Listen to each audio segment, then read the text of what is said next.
That's where we stop, right there. Okay. All right.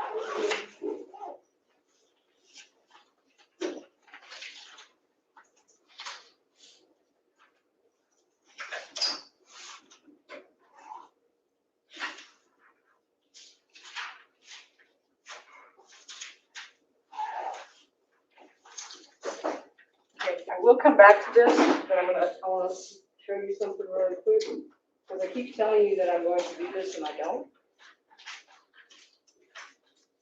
I'm going to put this map on Blackboard, just so you have an idea of where everything actually is. I need to make it into a PDF first, because apparently the one I had before decided to go south. But this will show you all of the different, what end up being the different colonies, because we're talking about them in pieces and bouncing back and forth. So if I don't have that up there, like by the end of the day, somebody send me an email and say, hey, I want to see that map. And if I don't get an email, then I know nobody cares. That's a whole different thing.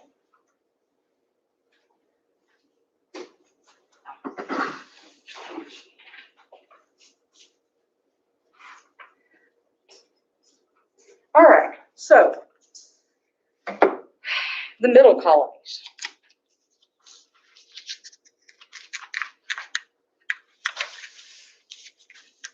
These are the areas of Dutch settlement.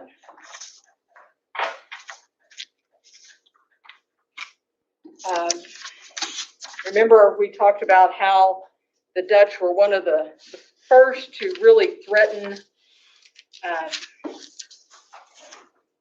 the Spanish, and they're exploring. So, you know, back in 1670, this is the Dutch are, well, 1670, we're in kind of about that era. They're a maritime giant. It is one of the nicest places in the world at this point to live. It's got the highest standard of living. It is one of the most diverse societies. They didn't really care who came in. As long as you were a productive part of society, or even slightly unproductive, as long as you weren't causing issues, you were allowed. They settled what we call New York, they called New Amsterdam. It was started in 1609 by Henry Hudson of the Dutch East India Company. By 1610, they had a thriving fur trade with the Mohawks and the Iroquois. In 1626, Governor Minuet had purchased Manhattan from the Indians.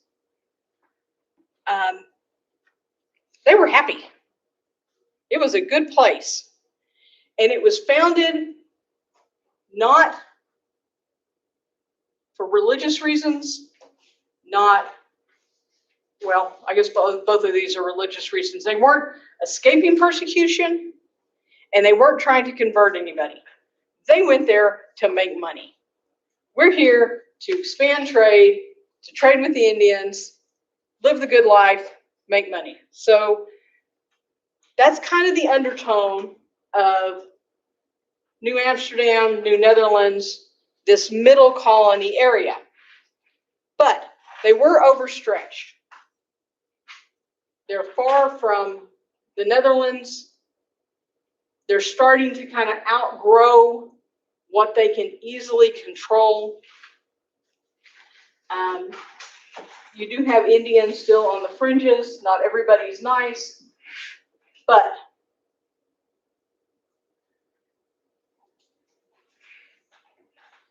it's a settled area with a lot of people. And it's right in the middle of the English colonization efforts. England has colonies north of it, We have colonies south of it, and it's right here in the middle. So, of course, the English want it. And since the Dutch were pretty laid back and not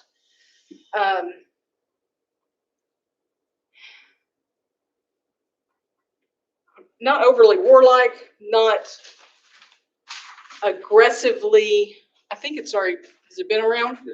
Yeah, you're it.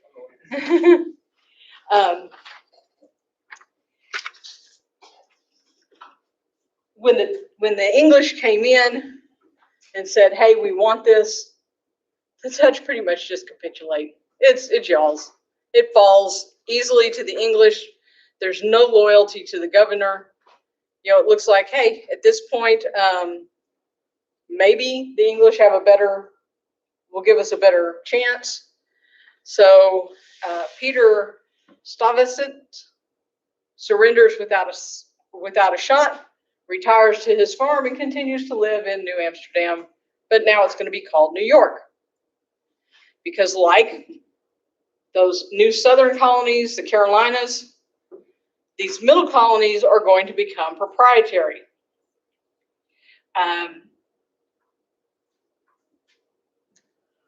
York, King James II is the Duke of York. That's why it becomes New York. He is a proprietor himself. So New Amsterdam becomes New York, Fort Orange becomes Albany. But it's not like you take all the Dutch people out, even if they weren't all Dutch. But it's not like you just like, oh, well, you know, it's not your colony anymore, you have to leave. And some places will do that. But they didn't. So you have a whole lot of Dutch imprints left. The Calvinist Church, Santa Claus, that's of Dutch origin, or at least the Santa Claus that we recognize, the short, fat man with the red suit. That version is more Dutch than English. Rip Van Winkle, which is a Washington Irving story, was an attempt to give the Americas a history, because America didn't have a history at this point. There's no folklore, there's no stories, there's no 200-year-old buildings in 1664. So there's beginnings of people thinking, you know, we need to start kind of making an American history, even though they're really not thinking American yet. Names like Wall Street. Wall Street comes from this era. So you get a lot of that. There was a large Jewish population even at this time in New York that's going to stay.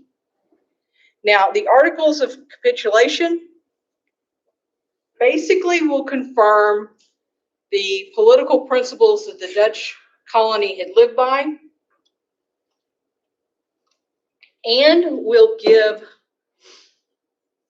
it's going to be one more jump up in those layers of toleration that we've been talking about.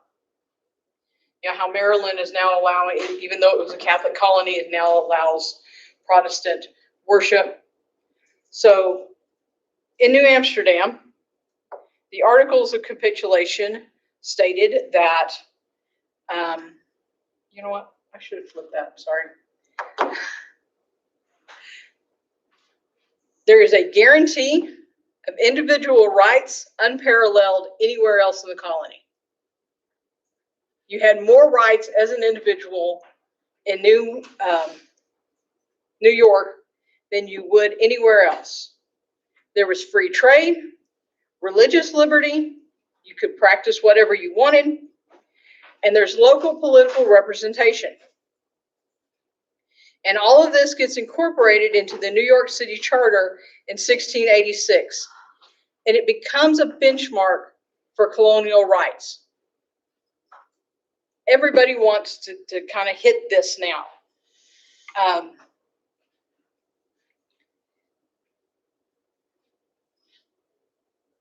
it makes New York one of the most politically liberal areas to live.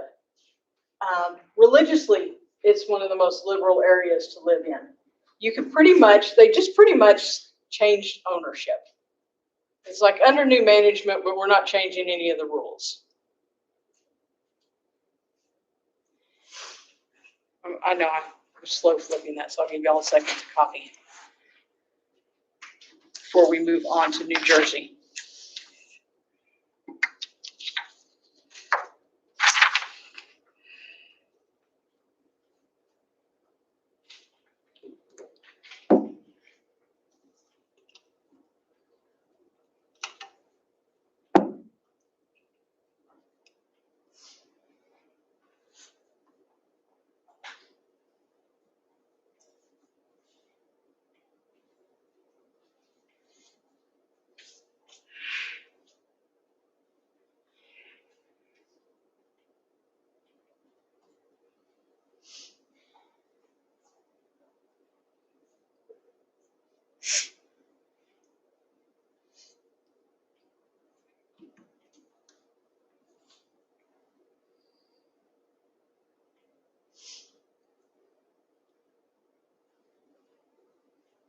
All right? Anybody still writing? Okay, give me one more second.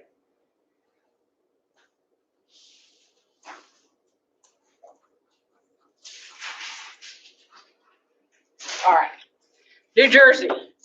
That's our next colony. It's down and kind of below New York. It is another proprietary colony. It is granted by the Duke of York to two men, Sir George Cartier and Lord John Berkeley. We've heard Berkeley before. This is the Virginia governor's brother. They are going to get the lands between the Hudson and the Delaware rivers. And they name it Jersey for Cartier's native home. He comes from Jersey, so now this is New Jersey. They will split the area. The east, Cartier will take, and the west, Berkeley will take. And they split it in 76. And in 1682, Cartier is going to sell out to William Penn and a group of 11 others. They are going to bring in even more investors. And they're also going to bring in about 200 Dutch settlers. They're going to invite dissatisfied Puritans from New Haven who are going to found Newark, New Jersey, and a group of Scots that are going to settle Perth Amboy. So you're getting a lot of different groups coming in. And they're going to be as tolerant, maybe not quite as tolerant, but almost as tolerant as they are in New York. I mean, this was still a Dutch colony. And most of the settlement is in the east, in the half that Cartier sells out. The west it's hard to think of New Jersey as frontier. But at the time, Western New Jersey was the frontier. And people who went out on the frontier kind of went out in bits and pieces. You were facing danger. And you have kind of an odd group. You have a scattering of Swedes, Finns, Dutch, English, Welsh Quakers. And the Quakers we'll talk about them later, but the Quakers are a whole nother religious group. They're pacifist.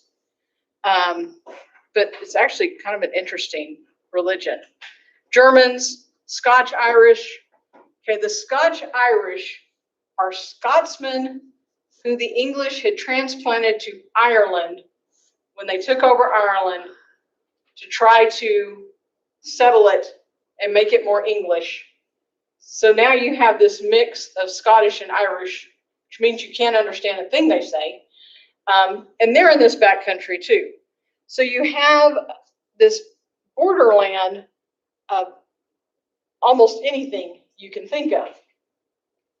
In 1702, it's going to be united back again as a single royal colony of New Jersey. And we've got New Jersey settled.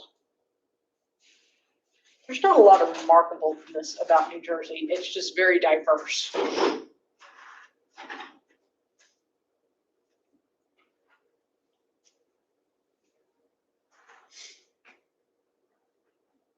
When we get to so the next colony is going to be Pennsylvania, and that's where we're going to talk about the Quakers. So William Penn had been one of the people who had been the person that Cartier sold out to, and then he brought in others. But William Penn is going to get a colony of his own. Penn had been raised as a proper gentleman, the son of Sir Admiral William Penn, who had supported the king in the Civil War. Hence, they supported the king in the Civil War, so you get a proprietary colony. But as a student at Oxford, he becomes a Quaker. Now, the Quakers are founded by a man named George Fox in 1647. I didn't write it down, but Quaker is not their actual name. It's one of those really long ones. But most people call them Quakers because, quote, they would tremble at the word of the Lord. You would quake. And the basis for their belief is that you have an inner light. It's a doctrine of individual inspiration and interpretation, that every soul has an inner light that will guide them and make them a better person, as long as you follow your inner light. They practiced no formal sacraments. They refused deference to person of rank. They refused to take oaths, and they were pacifists.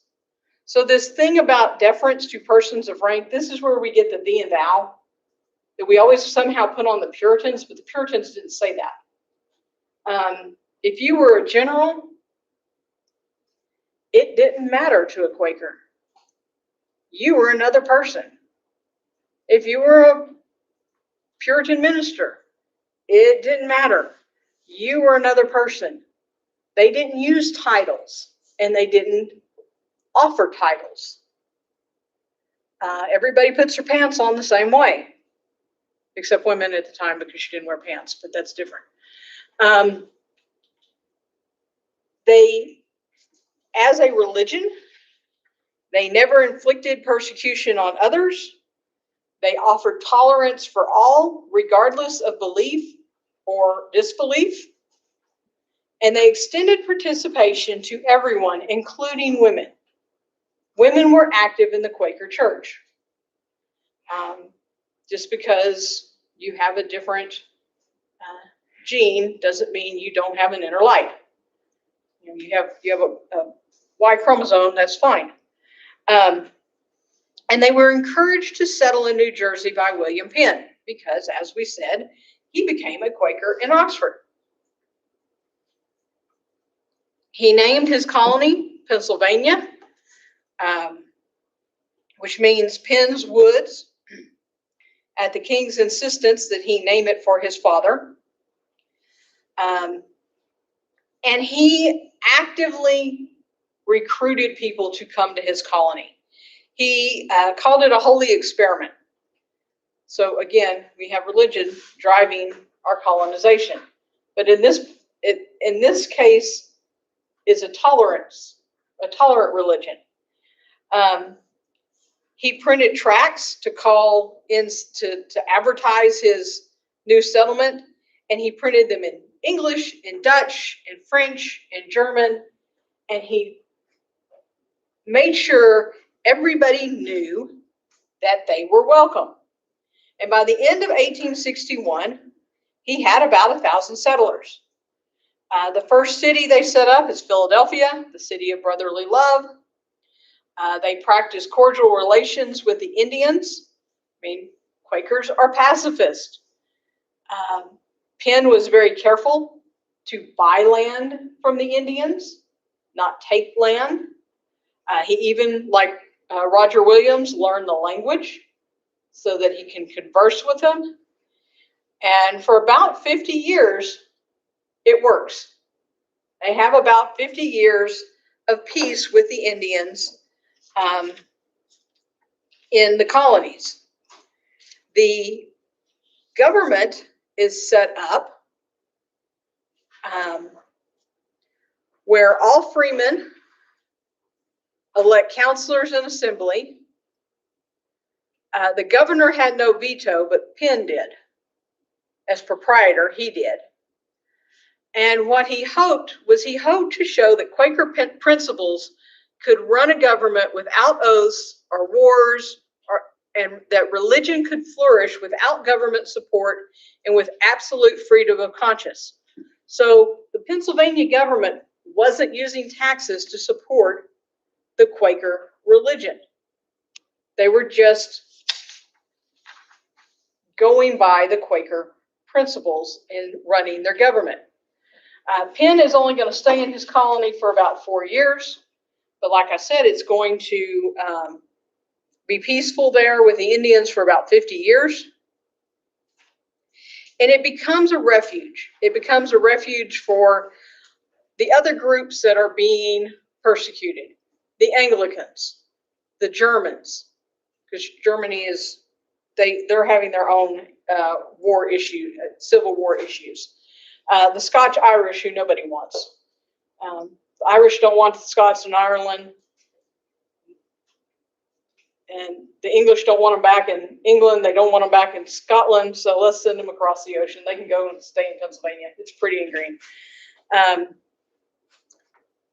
So we've got Pennsylvania established. The Scotch-Irish will bring, and all of these groups, if you travel to any of these areas, and I advise traveling. Traveling is one of the greatest things in the world. You find out that the world is much bigger than West Texas. But you go to Philadelphia and you can see the influence of all of these different cultures. I have not been there. That's one of my goals. I do a lot of Florida because I have in-laws in Florida. And you go to St. Augustine and you can see the Indian influences. You can see the Spanish influences. They don't go away just because you trade leadership.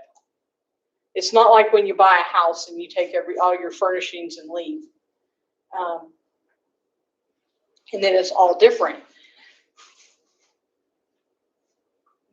There's always something that stays. All right, so Delaware. This is another one of those that King James, the Duke of York, hands out as a proprietary colony. And it's another one that William Penn gets. He gets the area of Delaware, which is, so this is Pennsylvania over here. Delaware is just a little spot on this side. At first, he governs it as part of Pennsylvania, but in 1704, it's granted its own assembly. They will share a governor up until the American Revolution. They're two separate colonies, but it's going to have one governor over both. We're going to get done early today. All right, our last colony is Georgia. Georgia is the last British colony that's going to be established, and it takes a while. It's established 50 years after Pennsylvania is established.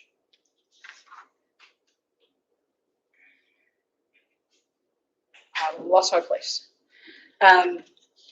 Now, people had already, and Georgia is our farthest southern colony. If we go back to that, well, I'm not going to switch back. But if you look on that map that I'm going to post, if I remember, it's at the very bottom, below the Carolinas. But as we have discussed, people don't always stay within their boundaries, and people had already started pushing south into this land that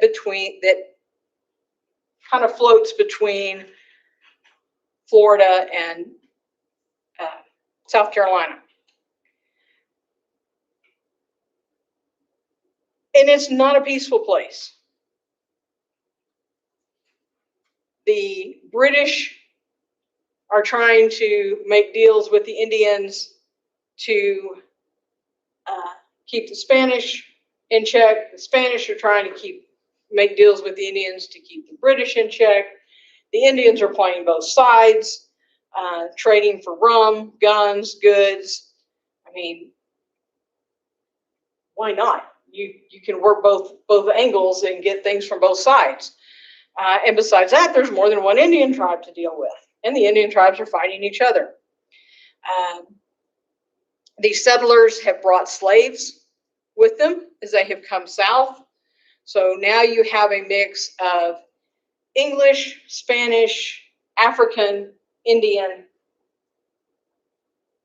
in this hot, humid, great for growing things, mosquito-bound climate. And King George II in 1732 will give the land between the Savannah and the Altamaha rivers to 21 trustees. King George finally says, we're just going to claim this. The Spanish haven't moved up enough to make a solid claim. This will be our buffer between us and them. So Georgia is supposed to be set up as a military buffer and a philanthropic experiment. And General James E. Oglethorpe is assigned as resident trustee and in charge of both. He's a military man. He's supposed to set up the military buffer. He is also an idealistic man and thinks that he can make Georgia a better place. He was a champion of prison reform, so he thinks that he can build in Georgia a refuge for the poor and the religiously persecuted. Because remember, this is a time when you can go to jail just for being in debt. You owe money, you're thrown in jail. And you can work it off, but it's going to take your lifetime. So he offers a place for these people to come. So in essence, Georgia is a penal colony, much like Australia was. It's a big prison. He plans to use these settlers to develop a silk and wine industry. He's way ahead of his time, like a couple of 100 years ahead of his time with wine. And silk is just not a profitable. You can't do silk in the United States. It just doesn't grow well here. The little worms don't do well. But in 1733, he has 120 colonists, and they establish Savannah. Savannah is the first city. It's laid out by Oglethorpe on this nice geometric pattern. You can see the military mine there. Everything's all lined up and nice and neat.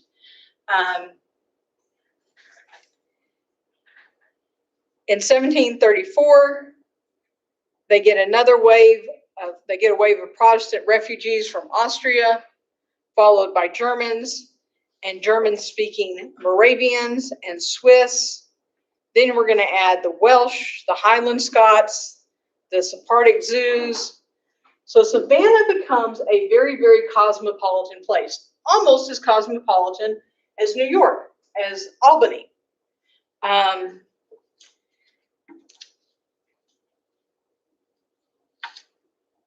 a defensive buffer, Georgia works. I mean, it's kind of hard to not work when you put a whole bunch of colonists between the people you want out and the people you want in. It works. The Spanish are not that enthusiastic to come north anyway. As a philanthropic Exercise, not so much. Oglethorpe had limited land holdings to 500 acres, so you couldn't have big plantations. He prohibited rum. Anytime you prohibit alcohol, you're going to run into problems. People want their alcohol. And particularly at this time, in some areas, rum was safer to drink than the water. He tried to prohibit slave importation. He wanted all of the servants that came into Georgia to be indentured servants or to have been brought on charity. But money doesn't work that way. People don't look at, oh, that's a nice idea, but it's going to cost me. Well, maybe I won't do that. So it doesn't really work. And by 1759, all the restrictions are removed. It's been a royal colony in 1759 for 5 years. And in 1754, the trustees' charter expires, so it's a royal colony. They finally get their first effective government. And even as rapidly as it has grown, it's going to grow even more rapidly after it becomes a royal colony. They figure out that silk and wine don't work, but rice works. You can go grow rice. You've got all that coastal area. You've got coastal flooding. Rice works. Indigo works. Indigo is a plant that you use to make a blue dye. Indigo grows really well in the South. Lumber. Georgia has forest. How many of y'all have ever actually seen a real forest? Okay, 1, 2. It's actually kind of scary the first time you see real trees. And it's hard to imagine and I know you see them on TV, but it's different when you see it in person. And you start walking through and, and the tree, you can't put your arm around the trees.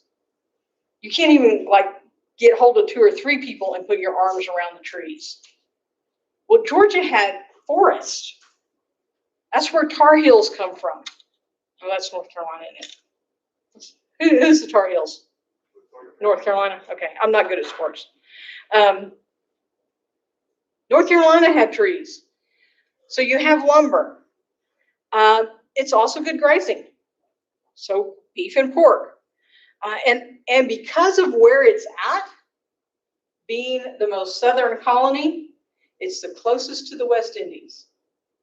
So there's a lively trade that starts between the British West Indies and Florida, and the Spanish West Indies and Georgia. So you get a lot of trade. So it becomes a very profitable colony for something that started out as basically a prison. So we have finally finished this section. We're going to go over a few things and then we'll leave. The English outstripped the French and the Spanish in colonizing the New World. They started last, and we didn't really talk about the French all that much, but the English really started last, and they make the most progress. They land in the worst areas. It's not where the gold is, but they land where you can live. And they land with the purpose of living there. Unlike the Spanish and the French, who basically wanted to trade. Now, the Spanish will stay and they will set up colonies, but their main goal was to convert the Indians and get as much gold as they could. Their focus was not on making a new society. The English colonies are the most prosperous. populous and powerful in the world at this point. On average, the American colonists were better fed, better clothed, and better housed than their counterparts in England by the mid-17th century. So by 1650, if you lived in Jamestown or Boston, you were probably better off than someone of an equal socioeconomic standing who's living in London.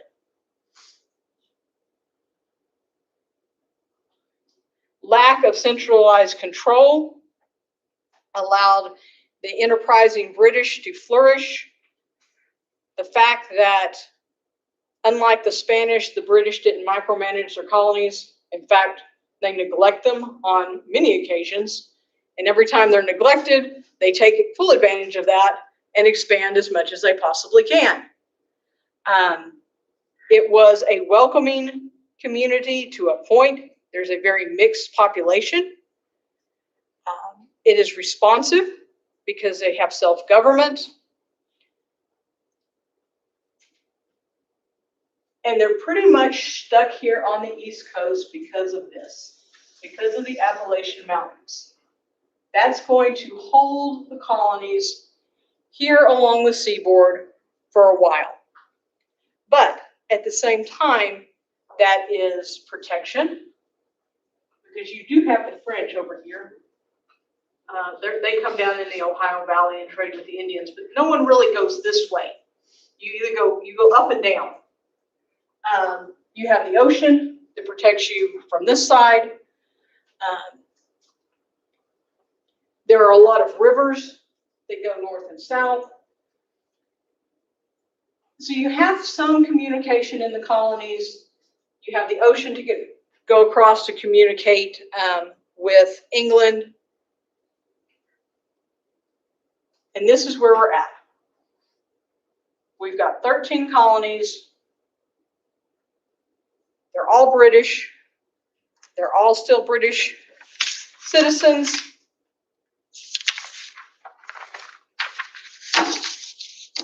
But that's going to change pretty soon. All right, I will open the test. I would do it right now, but this computer doesn't think I exist. It won't let me on Ramport.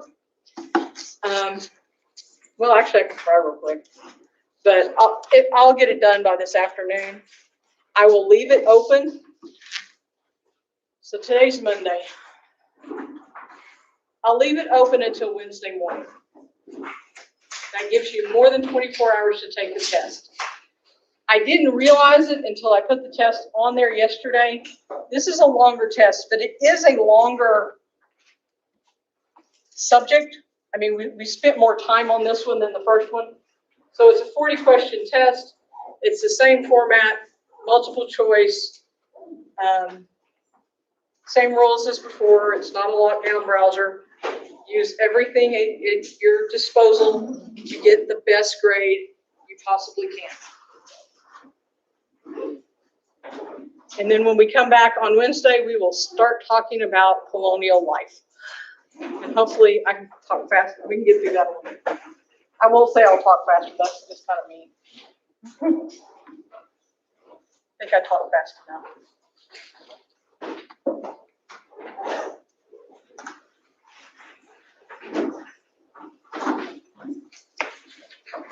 Don't rush. I'm not going to turn it off till you're done writing. Y'all just leave quietly. What? I said just leave quietly because other classes are still. I learned to sign sheet. Sure. Thanks.